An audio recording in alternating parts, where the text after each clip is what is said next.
What's going on, guys? Welcome back to RC Everyday. So I've been doing this for a few years now. At the end of the year, just kind of all the unfinished stuff that I started, changed my mind on, or things just weren't working out. Just kind of put all that into one video. This year, I had a rough start to the year, and we've already put out one of these somewhere around the 6-month mark. And yeah, so I don't even know what all's in this. And a couple recent things I know didn't work out, but it's just all in fun. That's the thing.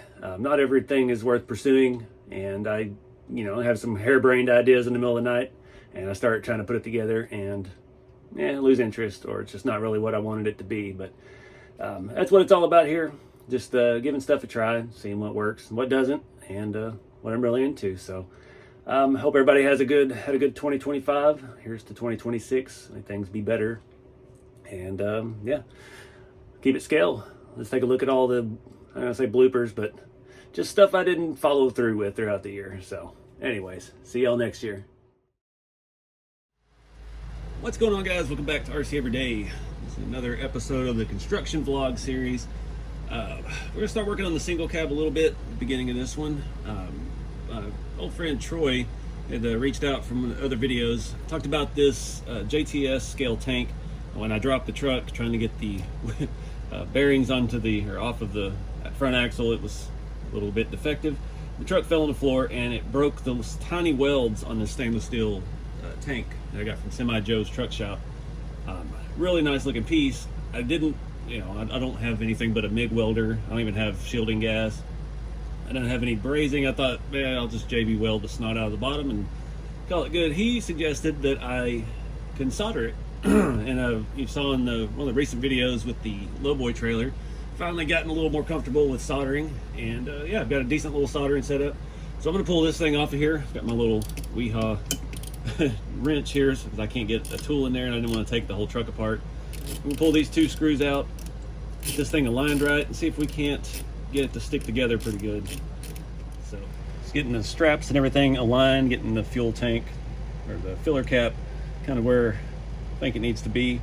You could take this apart and like fully polish the tank out and all that, but I'm not in the mood to do that today. So we've got a bunch of welds down here on the mount plate, and we've got these welds up here that clamp this strap bracket around to it, and those are the ones that came loose. So it looks like if we could just solder that in right there, things would be good. These did not come loose, I don't believe. Yeah, they did. So we need to get some. That's going to be up against the frame rail, so we have to do it from the side.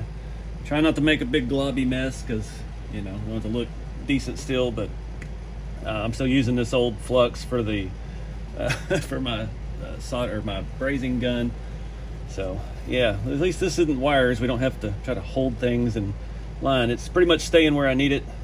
Looks like that strap's still a little crooked. Just want it to look good. So let's give it a shot.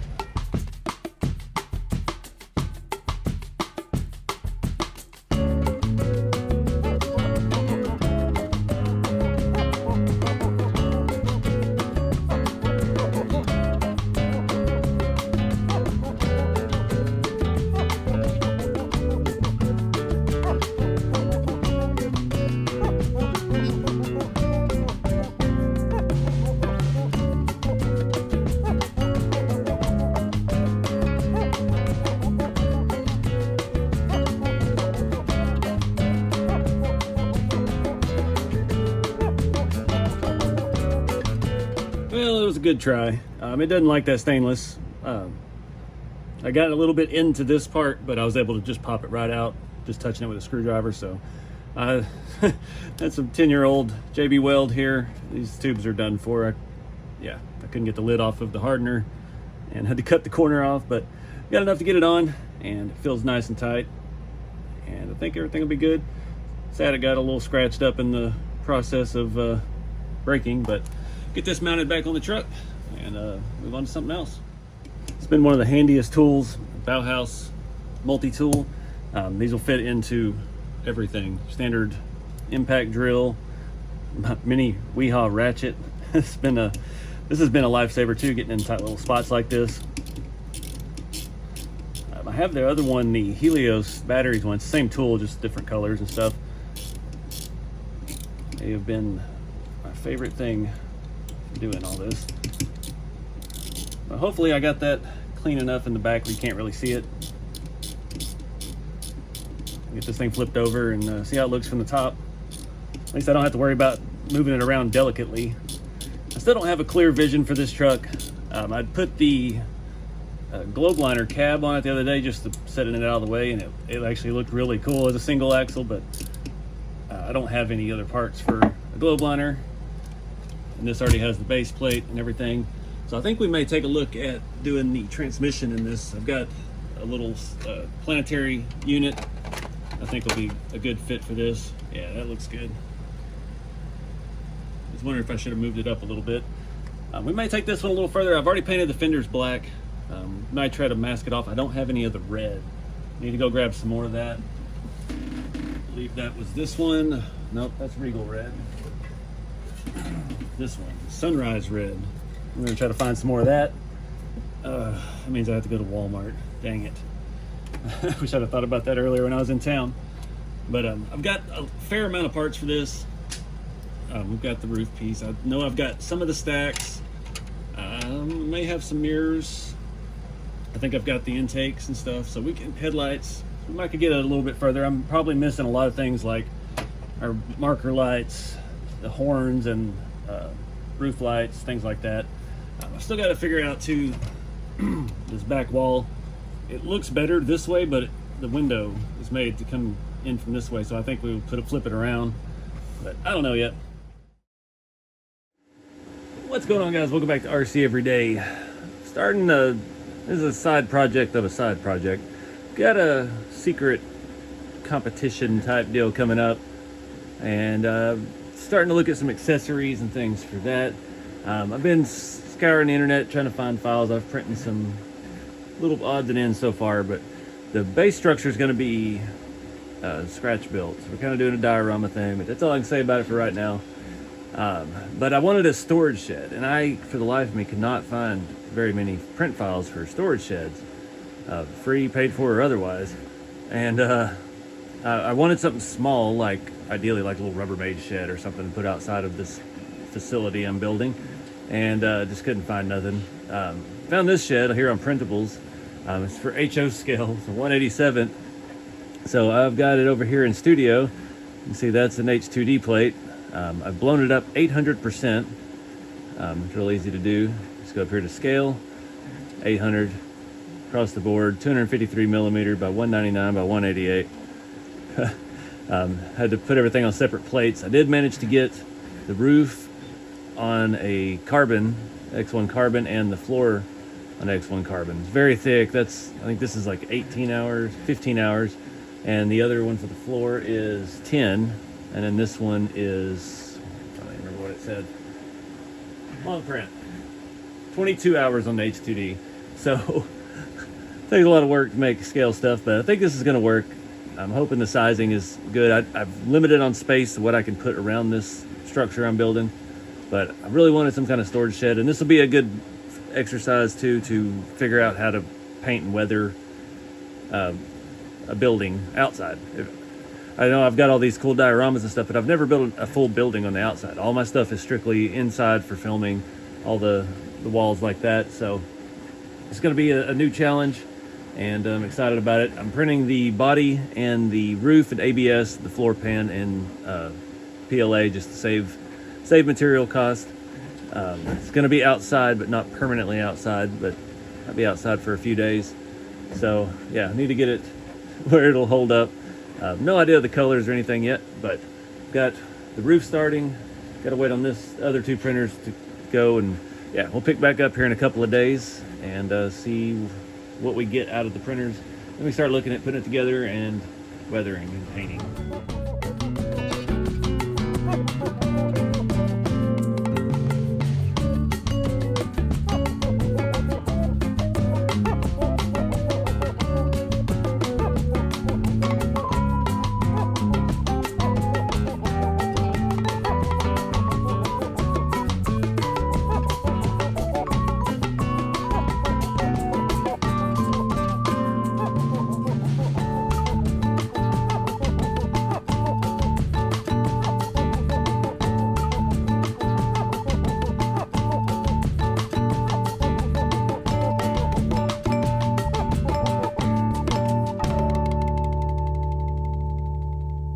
What's going on, guys? Welcome back to RC Everyday on YouTube. So, did some sanding, started another build, and I don't know exactly yet what that's going to be, so I'm not going to tell you, so stick around. But I did this build here recently. We're 2 videos into it at this point, and I thought, those casting lines, these bodies have casting lines. You see that crooked line down the fender, and there's one across the back window. And I was like, I'm going to rust it. I don't need to sand that. It's still there. So I thought my chunky rust would hide it, and it didn't. And I'll regret that for the entirety of my life from having that truck. So this build, I went ahead and hit it with some brown paint. I was basically just testing the paint, but it came out actually really smooth. So I'm like, all right, we gotta do something. So I'm starting to sand this. We're gonna try to do this as easy as possible. There's a weird crooked casting line down this side. And if you've ever done anything with manufacturing, you know, you have to cast these pieces, and yeah, you have to have a seam somewhere. So as the line is not that aggressive, it looks that aggressive when you're trying to do something shiny. And I don't know if this is going to be a shiny build or not yet, but I started with this side. You can see there's still a little bit of a line there. And you can see a little bit of the dent there. That casting line goes all the way down this front and all the way down to there. I'll show you better on the other side. I haven't sanded yet. It is what it is. Sorry if I sound funny. I am dealing with some weird allergies since it got cold here in Texas. And I am drowning in my own nasal stuff. So you can see the one on the back there, pretty strong. That one's, I'm a little leery of that one because I don't want to mess up our window trim. So doing that, we'll worry about this one first. But I'm going to get this side caught up to where we are at on the other side. Got some, I don't know, is it 213 grit? Pretty aggressive stuff. And then I'm just coming back with 1,000 and kind of smoothing it out. Everything actually feels really good. I don't know that I'll need to do primer. We might need to do primer next. We'll just have to see. But let's get started. I gotta go sneeze off camera, and we'll get rolling.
What's going on, guys? Welcome back to RC Everyday. I had to refilm part of this. Started this the other night, and I started having some really bad sinus allergy problems. Maybe a cold, I don't know. And I just go back and playing the audio, and I was so looped out on NyQuil that I wasn't even making sense to myself. So let me get you caught up. You saw in the beginning, started working on the casting lines on this truck. Yeah, didn't want to get rid of this. This has every piece of Chaos billet underneath the chassis, every link, every mount, every single thing. And yeah, I mean, I couldn't sell the truck. I had $800 plus just in chassis mods. So I had probably, you know, with all the body mods and stuff I had on the F450, it was probably a $1,200 truck before you even got to do anything with it. So wasn't no point in getting rid of that. And I don't want to try to hodgepodge together all this suspension links onto another chassis. They're all made for these axles and these mounts. The geometry is all good, so we're going to cut this thing down. And I'll get you caught up here in a minute, just the teardown process. This already had all scale hardware in it, had everything decked out real nice, and yeah, it's a 3-piece chassis rail. These have front and rear pieces were basically the same. That's why you have a rear-looking tow hitch on the front and the back. Some of their other bumpers and stuff add extensions. I think they had one that actually came with the longer back half. It's going to work fine for what we're doing. My dream is like a oil field truck. Like if I imagine myself in my 20s, if I went to the oil field, I'd want to build a custom truck and have welding rig or something on the back.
Guys, I'm losing interest in this.